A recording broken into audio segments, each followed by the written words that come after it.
여러분, 우리나라에 대대로 전해져 내려오는 우화 중에 청개구리 이야기가 있거든요. 청개구리 이야기. 아마 한번 다 들어보셨을 겁니다. 다 아시는 내용이실 거예요. 엄마 청개구리가 있는데 엄마 말을 꼭 반대로만 하는 아들 청개구리가 한 마리 있었어요.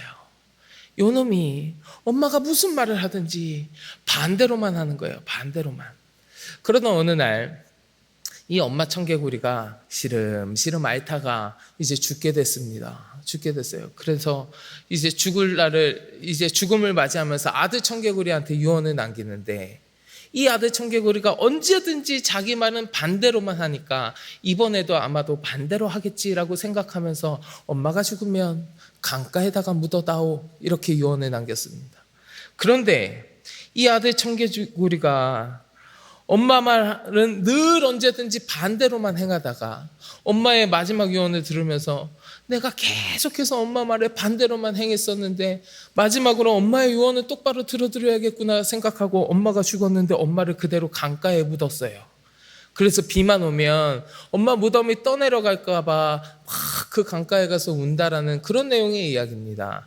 우리 개구리들이 비 오면 막 나와서 울잖아요. 그 모습을 보면서 아마 만들어낸 이야기일 텐데, 그 이야기 때문에 우리가 정말 말 안 듣는 아이들을 향해서도 진짜 청개구리 같은 놈아 뭐 이렇게 비유해서 이야기하기도 하잖아요.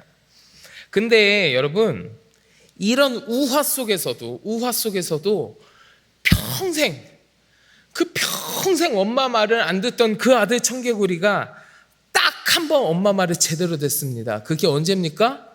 엄마의 유언이요. 엄마의 유언. 우리는 누구든지 이 땅에서 살다가 하나님께서 정하여 주신 연수가 다하면 하나님의 곁으로 갈 겁니다. 이 땅에서의 삶을 마감하게 돼요. 이건 뭐 그 누구도 예외가 없습니다.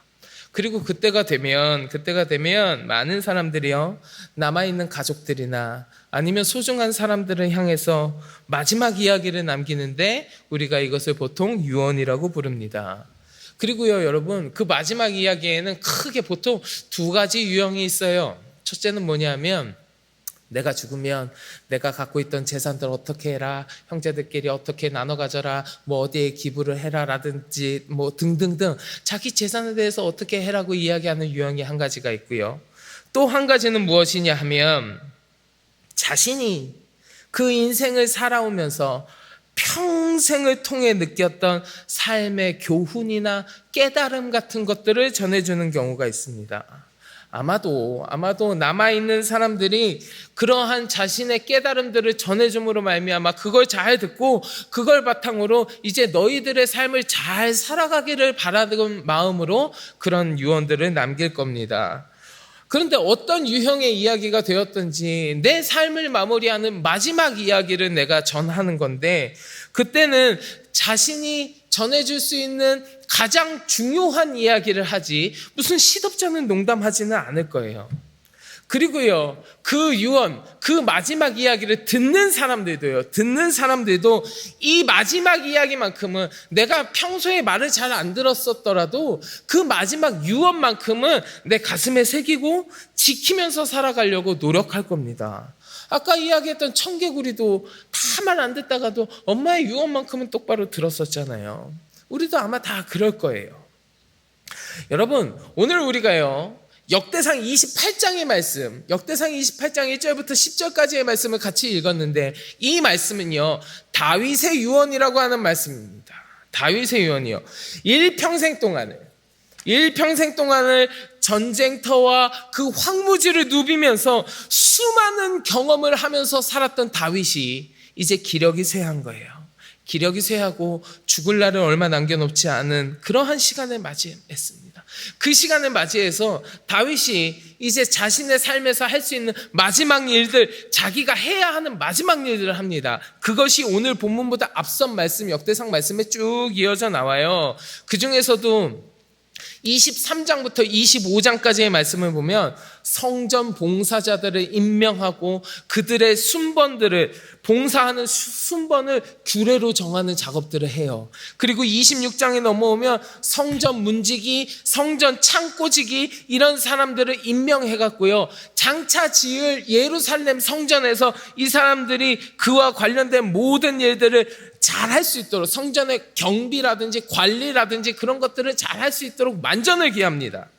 그리고 27장에 넘어오면 국방을 담당하게 될 군대를 조직하고 지방의 행정장관들을 막 임명합니다. 그러니까 다윗은요, 자기가 죽을 때를 맞이해서 성전에 관련된 모든 일들, 나라의 국방에 관련된 일들부터 해서 등등등 자기가 할 수 있는 남은 일들, 모든 것들, 정말로 모든 조직이나 제도 같은 것들을 다 정비합니다.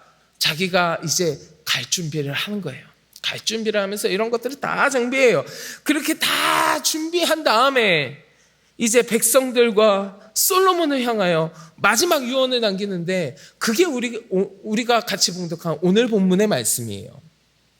여러분, 이 다윗이 남긴 유언은요, 다윗이 하는 유언은 그저 성경에 기록되어 있는 옛날 이야기가 아니라 우리를 향한 유언이기도 해요. 우리들을 향한 마지막 이야기이기도 합니다. 왜냐? 다윗은 우리보다 먼저 하나님을 알았고 하나님을 잘 섬겼던 우리의 믿음의 선조 중에 한 명이에요. 믿음의 선조 중에 한 명. 그리고 우리는 다윗의 시대나 아니면 지금이나 여전히 동일하신 그 하나님을 섬기고 그때부터 이어져 내려오던 믿음의 유산들을 이어받아서 신앙생활하고 있는 그리스도인들이잖아요.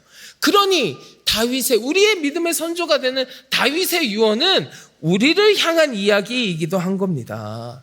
좁게는 자기의 자신의 자녀들 솔로몬, 아니면 조금 더 넓게는 그때 당시 이스라엘 백성을 향한 이야기이기도 하지만, 더 넓게 보면 지금 이 시대를 살아가고 있는 믿음의 유산을 지금도 이어받아서 신앙생활하고 있는 우리를 향한 다윗의 마지막 이야기이기도 하는 거예요.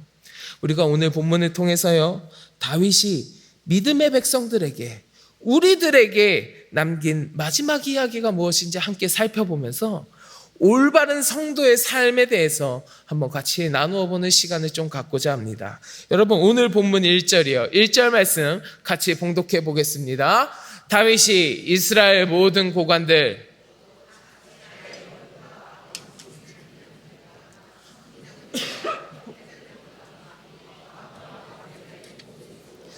가축의 감독과 내시와 장사와 모든 용사를 예루살렘으로 소집하고. 아멘.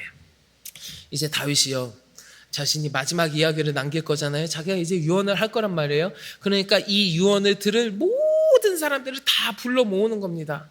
우리가 임종하기 전에 가족들이 다 모이는 것처럼 자기가 마지막 이야기를 이제 남기려고 모든 사람들 다 불러 모으는 거예요. 그리고 나서 불러 모아서 막 이야기를 하는데, 그 다음 말씀 보면 2절과 3절 말씀에서는요, 성전 건축이 연기될 수밖에 없었던 이유들도 이야기하고, 4절부터 7절 말씀을 보면 솔로몬의 왕위 계승에 대해서도 설명합니다. 그런데 이러한 다윗의 쭉 오늘 본문에서 이어지는 다윗의 설명들을 잘 살펴보면 다윗이 하는 모든 이야기뿐만이 아니라 다윗의 삶 전체에, 다윗 자신의 모든 삶 속에 한 가지 큰 전제가 있다라는 것을 우리가 알 수 있어요. 우리가 다윗의 유언을 살펴보기 전에 이 다윗의 모든 이야기에 깔려있는 전제가 먼저 무엇인지 살펴보려고 하는데, 그러면 그 전제가 뭐냐? 그건 다윗 왕국은 자신의 나라가 아니라 하나님께서 다스리시는 나라다라는 거예요.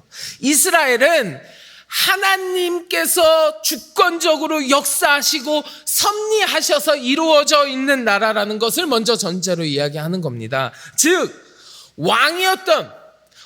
이 나라의 왕인 내가 주인이 아니라 하나님이 주인이시다.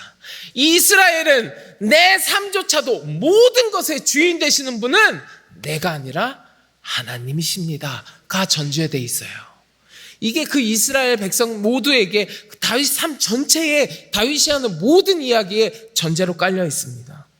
다윗의 삶을 잘 돌아보면요, 여러분, 다윗의 삶이요, 자신이 왕이 된 것도, 또 자신이 그렇게 사모하던 성전 건축을 못하게 되는 것도, 그 아들 솔로몬이 차기 왕위를 계승하게 되는 것도, 뿐만 아니라 그 솔로몬을 통해서 성전 건축이 허락된 것도, 이 모든 것들이 그저 자신이 선택하는 것이 아니라 하나님의 주권적인 통치의 역사 아래에서 하나님의 섭리 가운데에서 이루어졌다는 것을 고백하고 있는 거예요. 여러분, 오늘 본문 4절 한번 보세요.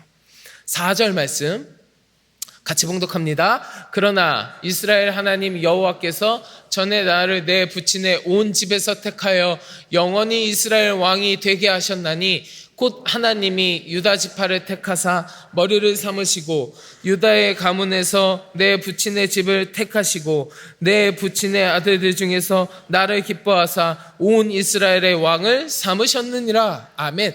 하나님이 하셨다는 거예요. 내가 한 거 아니라 하나님이 하셨다. 하나님이 섭리하셨다. 하나님이 주인이시다라는 것을 다윗은 전제로 깔고 이야기하는 겁니다. 여러분, 다윗이요, 이제 죽는 마당이잖아요. 죽음을 목전에 두고 있잖아요. 얼마나 평생 자신의 삶 가운데요, 다윗이 쌓아왔던 업적들이 얼마나 많겠습니까? 그 수많은 업적들이요, 얘기하고 싶고 자랑하고 싶었을 수도 있었을 거예요.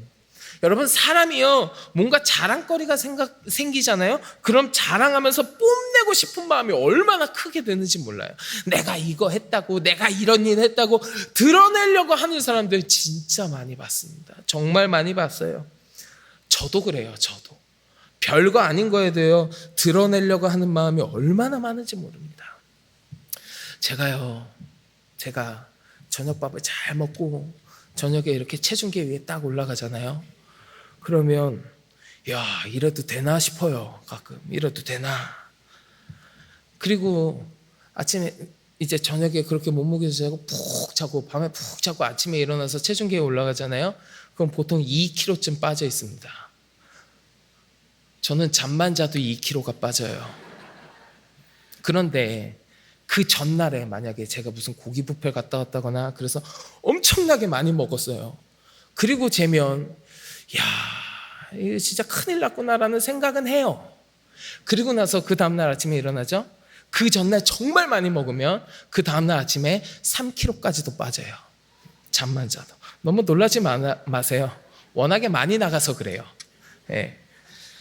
근데요, 이게 제가 하루아침에 3kg가 빠졌잖아요. 근데 제가 3kg를 빼려고 뭔가 대단한 걸 한 게 아니에요. 무슨 운동을 했다던가 식단 조절을 했다던가 그런 게 아니에요. 저는 뭐 했어요? 잠만 잤어요. 그냥 잠만 자고 일어났는데 한 3kg 빠져요. 그럼 제가 한 건 하나도 없잖아요. 그런데 한 3kg 빠진 걸 좀 어디다 드러내야 되는 거예요. 좀 얘기하고 싶은 거예요. 그래서 이렇게 3kg 빠진 거 모른 척 하고 있다가 저희 아내가 일어나서 저희 집 체중계가 화장실 앞에 있어요. 저희 아내가 화장실을 가면 괜히 그때 같이 가가지고 체중계에 딱 올라가요. 그리고 화장실 갔다 나오면 툭툭 치면서 야, 이거 보라고. 봤지? 어저께 나 3kg나 빠졌다고. 와, 참, 아무것도 안 했는데 그거 자랑하고 싶어서. 사람이요, 그렇게 뭔가 조그만 것이라도 있으면 자랑하고 싶고 드러내고 싶어 하는 마음 다 있어요. 여러분, 다윗이요, 평생 쌓은 업적이 얼마나 많습니까? 이루 다 말할 수 없을 정도로 많을 거예요. 당연히 그거 자랑하고 드러내고 싶은 마음 있었을 거예요. 이거 이제 죽음을 눈앞에 두고 있잖아요. 그거 두고두고 그 후손들이 기릴 수 있도록 남겨놓고 싶은 마음 왜 없었겠어요? 죽는 마당에 하나라도 더 이야기하고 싶었을 수도 있습니다.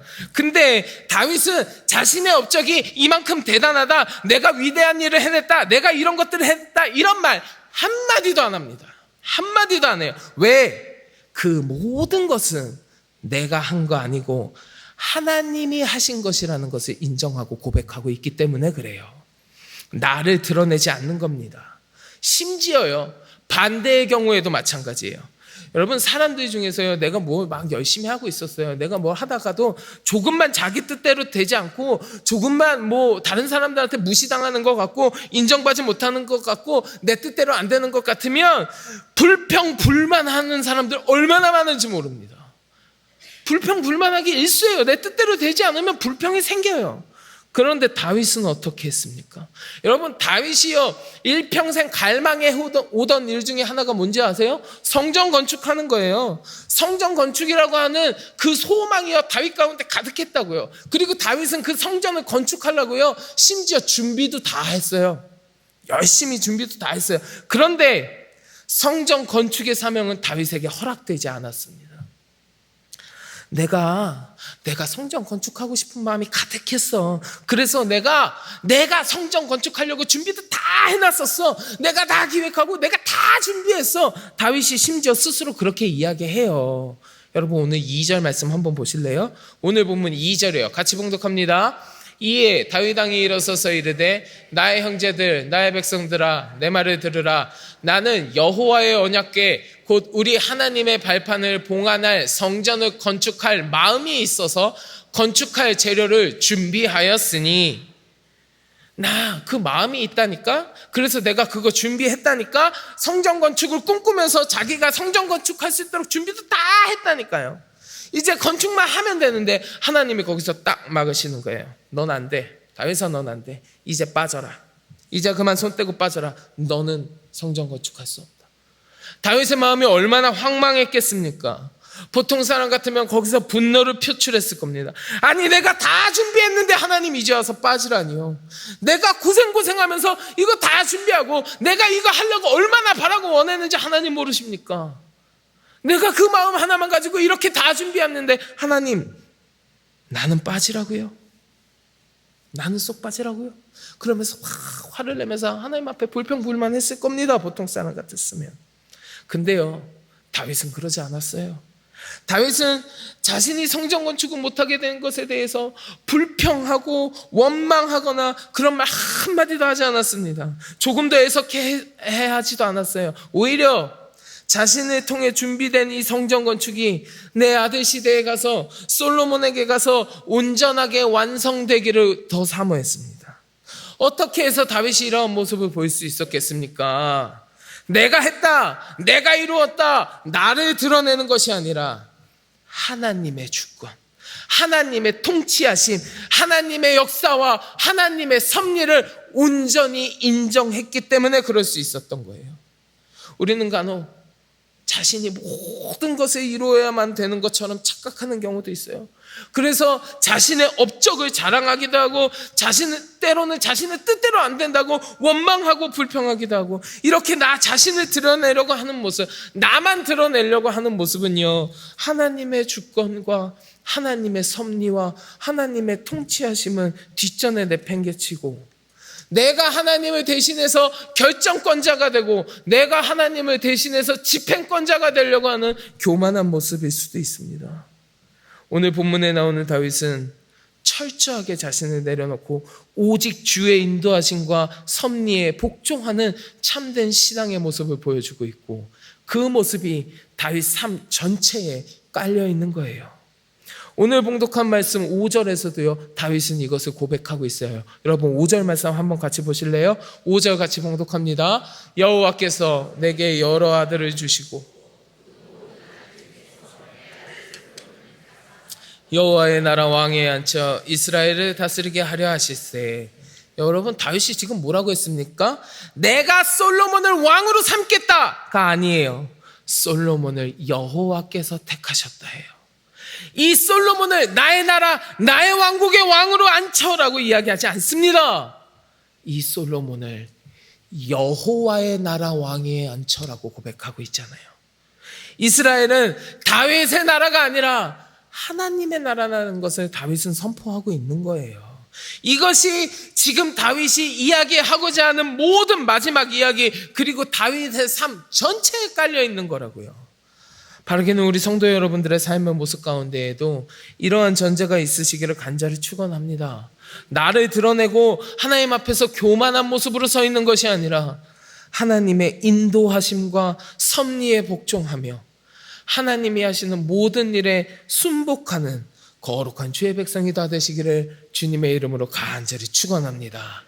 자, 이렇게 하나님의 통치와 섭리하심을 인정하면서 모든 자기 자신은 다 내려놓았던 다윗이 이제 본격적으로 그 백성들하고요, 자신의 자녀였던, 자신의 왕위를 계승한 그 솔로몬을 향하여 유언을 남깁니다. 여러분, 오늘 본문 8절 한번 보실래요? 8절 말씀 우리 같이 봉독해 보겠습니다. 이제 너희는 온 이스라엘 곧 여호와의 회중이 보는 데에서와 우리 하나님이 들으시는 데에서 너희 하나님 여호와의 모든 계명을 구하여 지키기로 하라. 그리하면 너희가 이 아름다운 땅을 누리고 너희 후손에게 끼쳐 영원한 기업이 되게 하리라. 아멘. 아멘. 자, 이스라엘 백성들을 향한 다윗의 유언이 이거예요. 이스라엘 백성들을 향한 다윗. 여러분들은 하나님의 모든 계명을 열심히 따르고 지키십시오. 그러면 이 아름다운 땅을 차지할 수 있을 것이고 이 땅을 당신들의 자손에게 길이길이 물려줄 수 있을 것입니다. 한 나라의 왕이었던 다윗이요, 그 백성들을 향하여 남겨주는 자신의 모든 삶을 통틀어서 배우고 느꼈던 가장 소중한 한마디, 그게 바로 하나님의 계명을 열심히 따르고 지키라는 거예요. 다윗은 지난 자신의 삶을 통해서요, 하나님의 계명을 잘 따르는 자, 하나님의 말씀에 순종하는 자가 어떤 복을 누리는지 경험하면서 이 진리에 대해서 너무나도 명확하게 잘 알고 있었던 거예요. 지금까지 자신과 이스라엘이 받은 그 모든 축복도 하나님의 계명을 지킬 때에 주님께서 우리에게 허락하여 주신 은혜였다라는 것을 너무 잘 알고 있었기 때문에 하나님의 그 계명을 지키는 것이 이스라엘의 기업이 번영하는 방법임을 지금 상기시켜주면서 다시 이야기하고 있는 겁니다.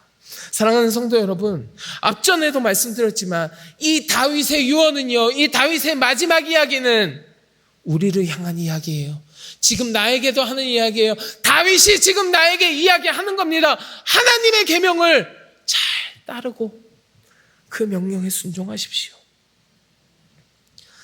그러면서 우리도 하나님의 계명을 잘 지키고 주의 말씀에 순종할 때에 하나님께서 우리의 기업을 복되게 하시고 대대손손 누리게 하시지 않으시겠습니까?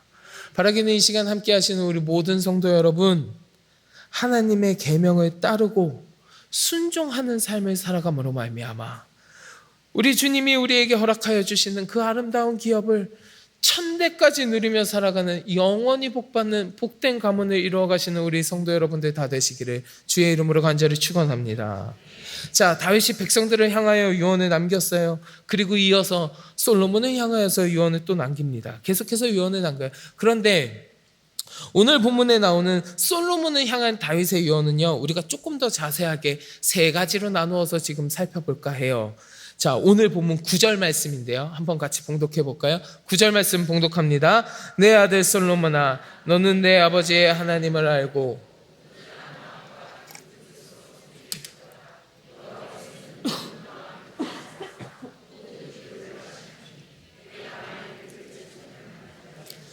만일 내가 그를 버리면 그가 너를 영원히 버리시리라. 아멘. 자, 다윗이 솔로몬을 향하여 남긴 유언 세 가지로 나누어서 볼 건데, 첫 번째 뭐냐? 하나님을 알라라고 이야기했습니다. 내 아들 솔로몬아, 너는 네 아버지의 하나님을 알고라고 했어요. 하나님을 알라. 이 솔로몬을 향한 이 마지막 유언 중에서 하나님을 알고라고 하는 이 이야기는 우리가 좀 주의 깊게 봐야 됩니다. 여러분, 다윗이요, 그 전 생애를 통해서 느끼고 깨달은 사실 중에 자신의 자식에게, 내 자녀에게 남길 수 있는 최대의 유산은 무엇이었냐? 하나님을 아는 지식이었습니다. 하나님을 아는 것이었어요. 여러분, 잠언 9장 10절에 보면 이런 이야기 있습니다. 잠언 9장 10절 말씀 한번 같이 봉독해 볼까요? 여호와를 경외하는 것이 지혜의 근본이요, 거룩하신 자를 아는 것이 명철이니라. 아멘. 내 사랑하는 아들아, 너도 너의 아비의 하나님을 알기를 내가 원한다. 이게 솔로몬을 향한 다윗의 유언이에요. 근데 여러분, 여기서 알라라고 하는 말을요, 좀 원어로 보면, 히브리 말로 보면 그냥 네가 지식적이고 그냥 머리로 이해하는 정도의 알라가 아닙니다. 이게 원어로 야다라고 하는 뜻인데요. 야다라고 하는 단어는 그냥 머리로 이해하는 지식이 아니라 경험을 통해서 얻게 되는 경험적인 지식을 이야기하는 단어예요. 그런데 잘 보세요. 하나님을 경험적으로 네가 알았으면 좋겠다. 하나님을 알라. 근데 어떤 하나님입니까? 네 아비의 하나님이라 그랬어요. 네 아비의 하나님. 다윗이 알고 있는 하나님, 지금 내가 알고 있는 그 하나님을 너도 알았으면 좋겠다. 너도 그 하나님을 경험하라는 거예요. 여러분, 다윗의 삶에서 하나님은 어떤 분이십니까? 다윗을요, 목동에서 왕으로 삼아주신 분입니다. 골리앗과의 싸움에서 이기게 하신 하나님이에요. 사울 왕의 죽음의 위협에서 살려주신 하나님이에요. 압살롬의 반역 가운데에서도 지켜주시고 다시 왕위를 회복하게 하신 하나님이에요. 다윗이 죄를 지었을 때도 그 범죄를 용서하여 주시고 은혜를 내려주신 하나님입니다. 다윗은 자신의 삶을 인도하시고 보호하시며 도와주셨던 자기의 삶을 통해서 경험하였던 그 하나님을 너도 알아라. 그 하나님을 너도 만나라. 이렇게 이야기하는 겁니다. 전능하신 하나님, 전지하신 하나님, 용서하시는 하나님, 사랑의 하나님, 치료의 하나님, 은혜의 하나님, 자기가 평생 경험하였던 그 하나님을 알라고 이야기하고 있는 거예요. 하나님을 머리로만 아는 것이 아니라 그 하나님을 너도 만나고 경험하라고. 다윗이 경험을 통해서 하나님을 바로 알았고 그 결과로 하나님의 뜻을 따르면서 그분의 말씀에 순종하였듯이 내 자녀 솔로몬아, 너도 하나님을 바로 알아라.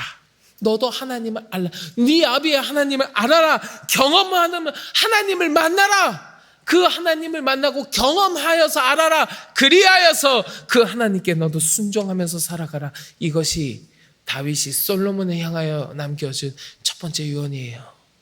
두 번째 다윗은 솔로몬에게 어떤 유언을 남겼느냐? 하나님을 섬기라라고 이야기했어요. 하나님을 섬기라. 다윗이요, 솔로몬을 향하여 하나님을 섬기라고 이야기하는데 그냥 잘 섬겨라 이게 아닙니다. 섬기는 자세, 섬기는 태도에 대해서도 같이 이야기했습니다. 어떤 자세와 태도냐 하면 온전한 마음과 기쁜 뜻으로 하라 그랬어요. 하나님을 섬기는 삶을 살아라. 그런데 어떤 자세로 섬기냐? 온전한 마음과 기쁨으로 하나님을 섬기는 삶을 살아라. 이렇게 얘기하는 거예요.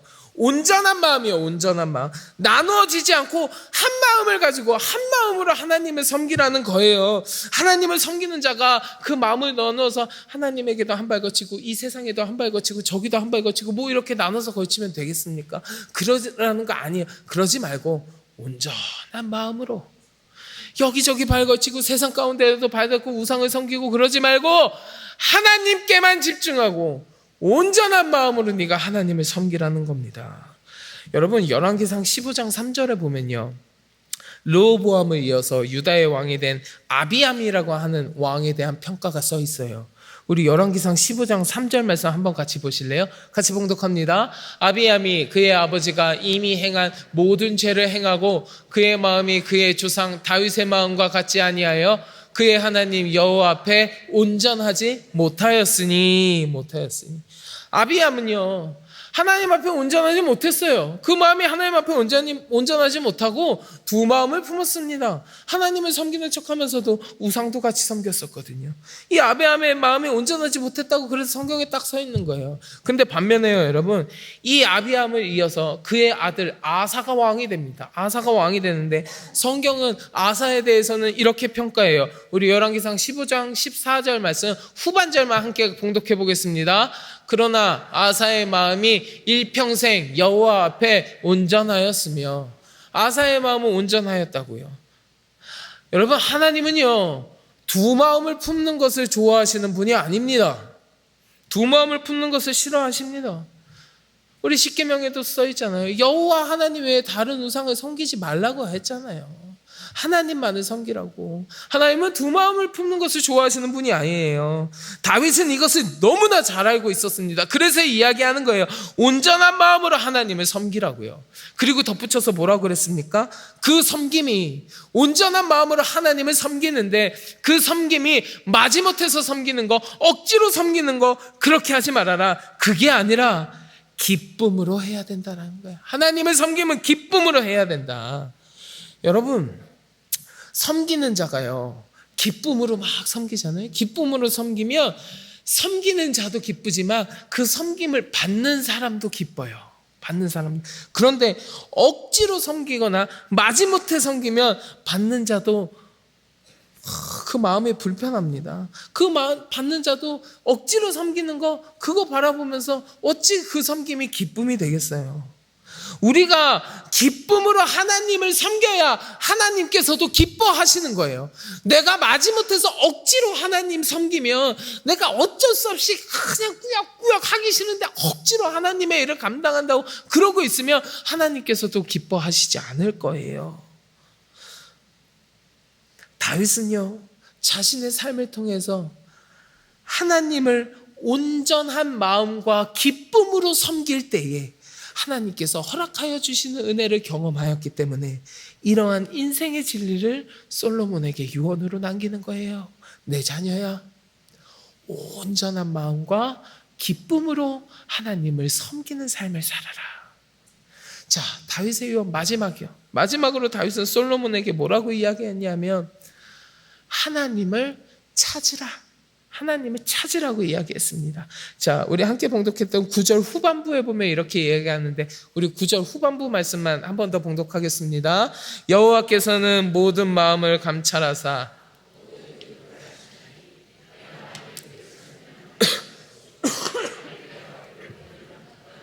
영원히 버리시리라. 아멘. 여러분, 사람은 누구나 인생을 살아가면서 사나운 풍랑을 만날 때가 있습니다. 그 삶 가운데 참 어렵고 힘들고 나를 속상하게 하고 정말 사나운 풍랑 같은 그러한 순간을 맞이할 때가 있어요. 만일 여러분들의 자녀가 그런 상황을 만난다면 여러분 부모의 심정으로 어떻게 하시겠습니까? 내 자녀가 그 사나운 풍랑 가운데 처해 있는 것을 바라본다면 부모는 당장 내에 뛰어가서 내 자녀를 그 풍랑에서 건져주고 싶고 위로해주고 싶고 괜찮니 토닥토닥 해주고 싶고 그런 마음일 거예요. 그런 마음이 가득할 겁니다. 그런데 여러분, 옛말에요, 자녀에게 고기를 주지 말고 고기 잡는 법을 가르쳐라, 그런 말이 있는 거 아시죠? 풍랑에서 건져주는 것도 자녀에게 도움이 되지만 풍랑에서 건져주기보다 그 풍랑에서 헤쳐나올 수 있는 방법을 가르쳐주는 것이 더 현명한 부모일 수도 있습니다. 그러면요, 풍랑으로부터 헤쳐나오는 방법이 무엇이냐? 그 인생에 다가오는 사나운 풍랑 가운데에서 그것을 헤쳐나오고 극복할 수 있는 방법이 무엇이냐? 그게 바로 하나님을 찾는 거라는 거예요. 그 방법이 하나님을 찾는 거예요. 내 아들 솔로몬아, 너는 하나님을 찾으라. 그러면 너의 삶의 풍랑의 순간이 다가왔을 때에 그 풍랑에서 너를 건져주시는 하나님, 네가 스스로 해결할 수 없고 이겨낼 수 없는 어려운 문제에 부딪혔을 때에 모든 문제보다 크신 능력의 하나님을 네가 만날 수 있을 것이다. 네가 하나님을 찾으면 너를 그 풍랑 가운데서 건져주시는 그 하나님을 만날 수 있을 거야. 그러니 너는 하나님을 찾는 삶을 살아라. 이렇게 솔로몬에게 이야기해주고 있는 겁니다. 이게 진짜 솔로몬의 삶을 위한 길이라는 것을 다윗은 그의 평생의 경험을 통해서 이미 알고 있었기 때문에 이러한 유언을 남길 수 있었던 거예요. 여러분, 시편 말씀 한번 떠올려 보세요. 시편에 다윗이 지은 시들이 얼마나 많이 있습니까? 그 시의 면면을 한번 잘 떠올려 보세요. 다윗은요, 원수들이 자신을 핍박할 때도 하나님을 찾았습니다.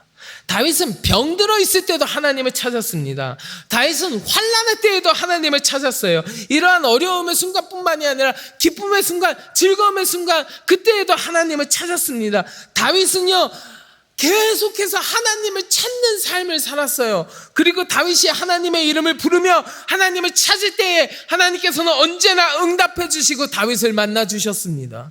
이러한 평생의 삶의 경험이 있기 때문에 다윗은 하나님을 찾아라, 하나님을 찾아라, 그리하면 하나님을 만날 것이다 라고 유언을 남기고 있는 거예요. 여러분, 우리는 오늘 말씀을 통해서 다윗이 죽음을 눈앞에 두고 그 백성들에게, 그리고 솔로몬에게, 그리고 지금 우리들에게 남겨주는 마지막 이야기, 그 유언을 함께 살펴보았습니다. 이 다윗의 마지막 이야기는 우리에게 큰 가르침을 줍니다. 성도의 삶이 어떠한 삶을 살아가야 되는지 큰 가르침을 주는 거예요. 먼저 그의 유언, 아니 그 유언을 넘어서 다윗의 삶 전체에서 가장 큰 전제, 하나님의 주권과 하나님의 통치하심과 하나님의 섭리하심을 인정하고 그 위에서 하나님의 계명을 따르고 지키는 삶, 하나님을 경험으로 아는 삶, 하나님을 온전하고 기쁨으로 섬기는 삶, 마지막으로 하나님을 찾는 삶, 이러한 삶을 살아가라고 다윗은 이야기해 주고 있는 겁니다. 여러분, 우리들의 삶의 모습은 다윗이 남긴 마지막 이야기를 잘 지키며 살아가는 삶입니까? 아니면 그것과 전혀 상관없이 나만을 위한 삶을 살고 계십니까? 바르게는 우리 모두가 다윗의 이 마지막 이야기를 잘 기억하고 그가 이야기한 삶을 살아감으로 말미암아 다윗에게 허락하여 주신 하나님의 크신 은혜와 축복이 우리들의 삶 가운데에도 이루어지기를, 여러분들과 여러분들의 모든 자녀들과 그 가정 모두에게 하나님께서 내려주시는 풍성하신 은혜를 누리며 살아가는 귀하고 복된 하나님의 은혜가 풍성하시기를, 그런 하나님의 백성들이 다 되시기를 주님의 이름으로 간절히 축원합니다. 자, 우리 같이 기도하겠습니다. 하나님, 다윗을 통하여 남겨주신 그 이야기를 우리가 오늘 같이 나누었습니다. 아버지 하나님의 통치하심과 섭리하심을 인정하며 주의 계명을 따르고 지키는 삶, 하나님을 경험하며 아는 삶, 하나님을 온전하고 기쁨으로 섬기는 삶, 하나님을 찾는 삶을 살라고 말씀해 주셨는데 내 삶이 그러한 모습이었는지 되돌아봅니다. 주여, 오늘 다윗의 이야기가 내 이야기가 되게 하시고 내 삶이 이런 모습이 되게 하여 주시어서 내 삶 전체가 하나님께서 바라보시기에 기쁨이 되게 하시고 하나님 내려주시는 풍성하신 은혜를 누리며 살아가는 귀하고 복된 주의 백성이 되어질 수 있도록 하나님 도와주시옵소서. 감사드리며 예수 그리스도의 이름으로 간절히 기도드립니다. 아멘.